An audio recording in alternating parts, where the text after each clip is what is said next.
English pedagogy part 17 એટલે કે 17 જોઈશું, જેનું ટોપિક છે ઓર્ગન ઓફ સ્પીચ એટલે કે વાણી અંગો, જેની થિયરી, વન લાઇનર્સ અને એમસીક્યુઝ જોઈશું. વિડીયો અંત સુધી જોજો મિત્રો. હવે ઓર્ગન ઓફ સ્પીચની ડેફિનેશન છે આપણે જોઈએ તો organs of speech are the part of the human body. Organ of speech શું છે તો the part of the human body used to produce speech sounds.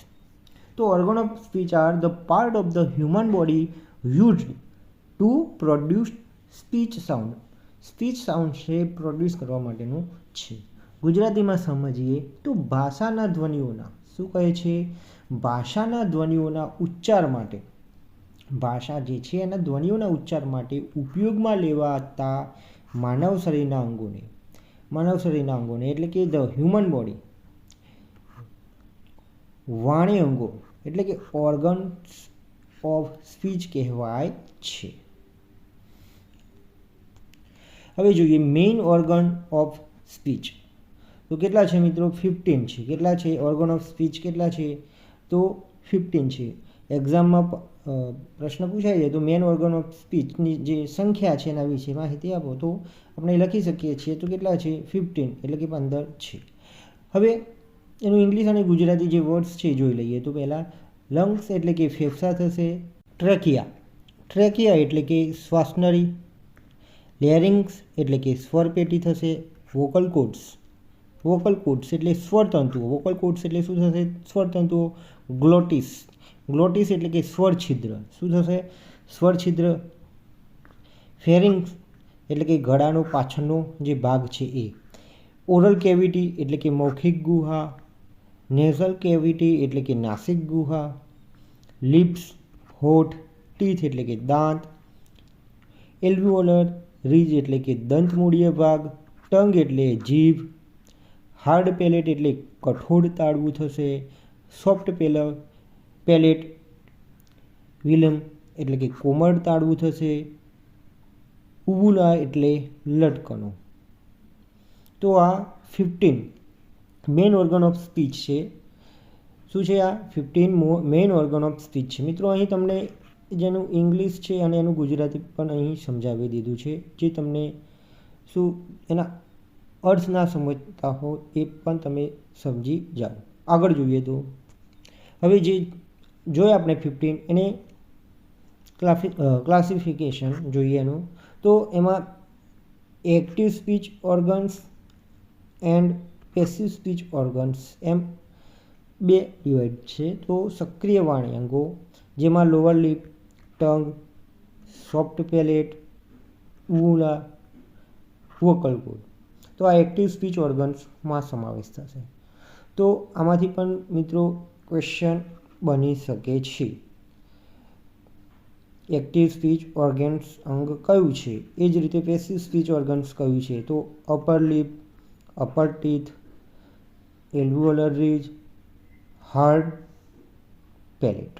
તો આપણે આ ક્લાસિફિકેશન જોયું જે ઓર્ગન ઓફ સ્પીચ છે એમ. આમાંથી પણ ક્વેશ્ચન બની શકે છે મિત્રો. આગળ જોઈશું વન લાઇનર્સ નોટ્સ જે છે એ આપણે જોઈ લઈએ. તો organs of speech help in producing speech sound. Organ of speech છે તો એ હેલ્પ કરે છે પ્રોડ્યુસિંગ સ્પીચ સાઉન્ડ એટલે કે વાણી અંગો ભાષાના ધ્વનિઓ ઉત્પન્ન કરવામાં મદદ કરે છે. જે વાણી અંગો છે તે ભાષાના ધ્વનિઓ જે છે એને ઉત્પન્ન કરવામાં શું કરે છે? મદદ કરે છે. Second, speech organs are classified into. Speech organ છે એ ક્લાસિફાઈડ છે, એનું વર્ગીકરણ કરવામાં આવેલ છે, વર્ગીકૃત છે into active and passive speech organ. ખાસ યાદ રાખો. તો ક્લાસિફાઈડ 2 પાર્ટમાં કરવામાં આવેલું છે. એક તો એક્ટિવ એન્ડ સેકન્ડ છે પેસિવ સ્પીચ ઓર્ગન્સ. તો વાણી અંગોનું વર્ગીકરણ સક્રિય અને નિષ્ક્રિય વાણી અંગોમાં થાય છે. The tongue is the most active speech organ. Which is the most active speech organ? તો the tongue.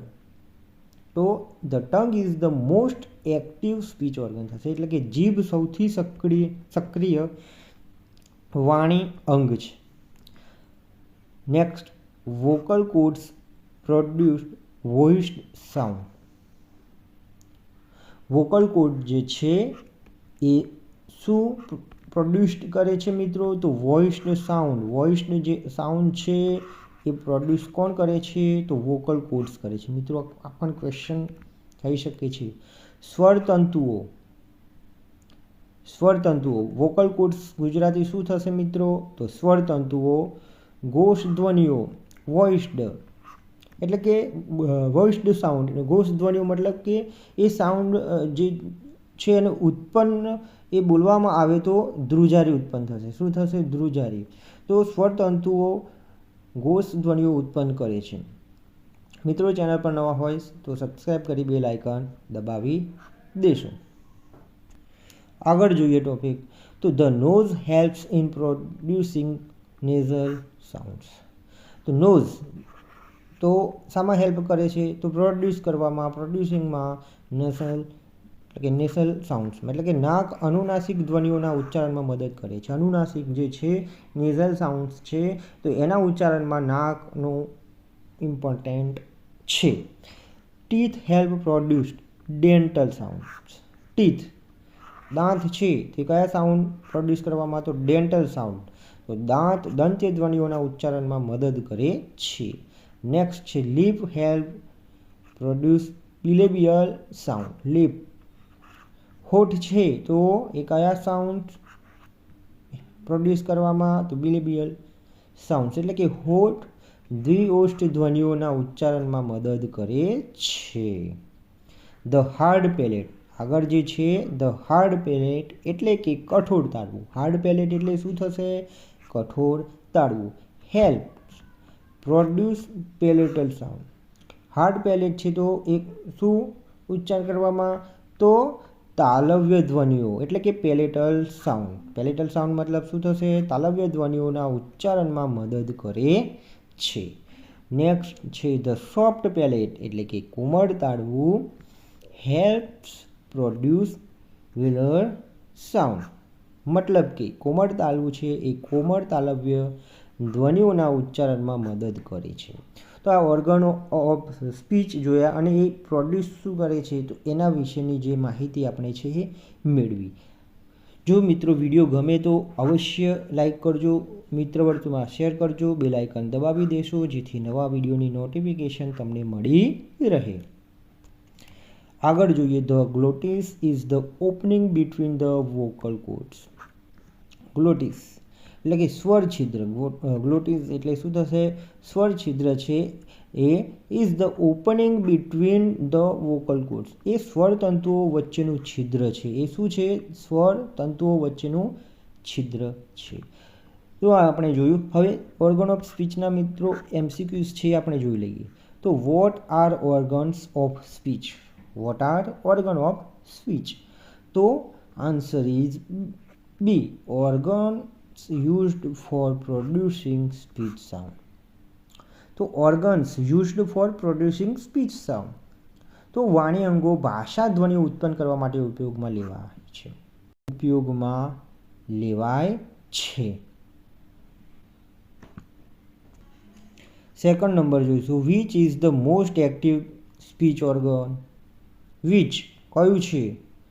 Most active speech organ કયું છે? તો ટીથ. વિચ ઇઝ તો ટંગ આવશે. શું આવશે? ટંગ એટલે કે જીભ જે છે એ સૌથી સક્રિય વાણી અંગ છે. શું છે? જીભ તો સૌથી સક્રિય વાણી અંગ છે. થર્ડ નંબર જોઈશું. Speech organs are classified into. Speech organs જે છે ક્લાસિફાઈડ કરેલું છે શામાં? તો active and passive. Active and પેસિવમાં ક્લાસિફાઈડ કરેલ છે, વર્ગીકૃત કરેલ છે. ફોર્થ નંબર જોઈશું. Which organ produces voiced sounds? Which organ કયું અંગ જે છે એ પ્રોડ્યુસીસ ઉત્પન્ન કરે છે વોઇસ્ડ સાઉન્ડ? વોઇસ્ડ સાઉન્ડ કોણ ઉત્પન્ન કરે છે? તો વોકલ કોર્ડ્સ. શું આવશે? વોકલ કોર્ડ જે છે એ શું વોઇસ્ડ સાઉન્ડ પ્રોડ્યુસ કરે છે. સ્વરતંતુઓના કંપનથી ઘોષ ધ્વનિઓ ઉત્પન્ન થાય છે. સ્વરતંતુઓ એટલે કે વોકલ કોર્ડના કંપનથી ઘોષ ધ્વનિ ઉત્પન્ન થાય છે.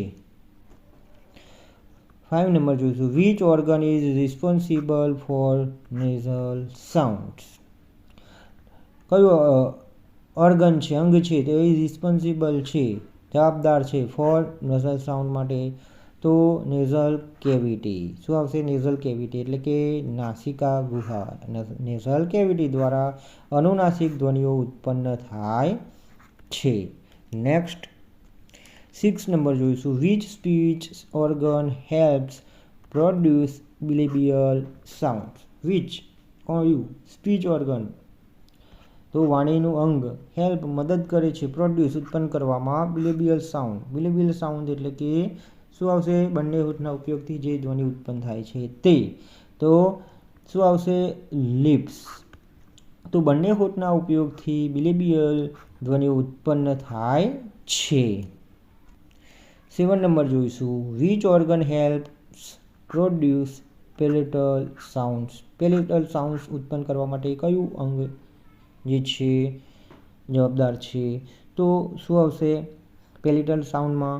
તો હાર્ડ પેલેટ. હાર્ડ પેલેટ એટલે શું થશે? કઠોર તાળવું. તો હાર્ડ પેલેટ એટલે કે તાલવ્ય ધ્વનિઓના ઉચ્ચારણમાં મદદ કરે છે. તો હાર્ડ પેલેટ જે છે એ પેલેટલ સાઉન્ડ્સ એટલે કે તાલવ્ય ધ્વનિઓના ઉચ્ચારણમાં મદદરૂપ છે. 8 નંબર જોઈશું, which organs helps produce velar sound. Velar sound એટલે કે કેવા? તો કોમળ તાલવ્ય ધ્વનિઓના ઉચ્ચારણ માટે. તો શું આવશે? બી સોફ્ટ પેલેટ એટલે કે વિનોમ. તો કોમળ તાળવું કોમળ તાલવ્ય ધ્વનિઓના ઉચ્ચારણમાં મદદ કરે છે. 9 નંબર જોઈશું, the glottis is located between the blank. Glottis located between the ની બે વચ્ચે. તો શું આવશે મિત્રો? Vocal chords.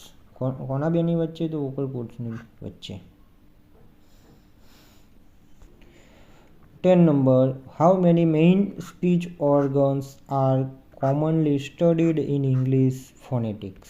ઇંગ્લિશ ફોનેટિક્સમાં કયા જે વાણી અવયવો છે એનો અભ્યાસ કરવામાં આવે છે? કેટલા છે સંખ્યા? તો 15. આગળ આપણે એના નામ જોઈ લીધા. 15 જે છે તે. તો અંગ્રેજી ધ્વનિ વિજ્ઞાનમાં સામાન્ય રીતે 15 મુખ્ય વાણી અંગોનો અભ્યાસ કરવામાં આવે છે. જો મિત્રો વિડીયો ગમે હોય તો વિડીયોને અવશ્ય લાઈક કરજો, ચેનલ સબસ્ક્રાઈબ કરી બેલ આઇકન દબાવી દેશો.